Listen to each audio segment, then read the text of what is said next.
Hi,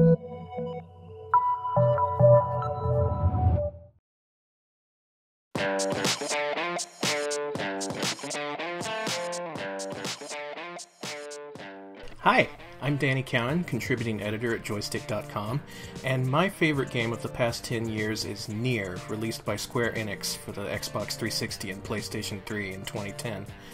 Now, former Joystiq staffer Justin McElroy pretty famously hated this game, and he actually refused to review it after being stumped by a tutorial of all things. I am just now halfway through the process of catching this fish. How does this kind of thing happen? That's what I don't get. A shaman fish? No. A brain. I give Nier a 0.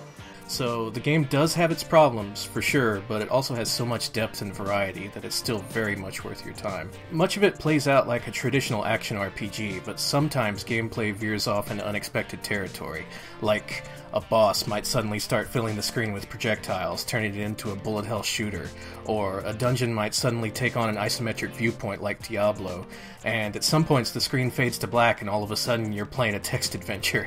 It just blends so many styles that never becomes boring or predictable. The way Nier delivers its storyline, though, is unlike anything I've ever seen in a video game. Now, it's a slow burn, so much so that you might be disappointed by the first ending, as the story makes strange turns and ends on kind of an unsatisfying note. On your second playthrough, though, you finally get to see the real Nier. The game starts showing new cutscenes that fill you in on what was actually happening as you slaughtered the bosses, and you'll probably feel terrible for it. New dialogue and story segments really paint a complete picture of what was actually happening within the game's world as you hacked away at all those waves of seemingly brainless enemies, and by the end it completely changes the role you, as a player, were serving in the story. At the same time, Nier's story is unique to video games. Its repetition and selective narrative delivery can't be easily conveyed in film, and it requires a player's input and emotional investment to feel complete.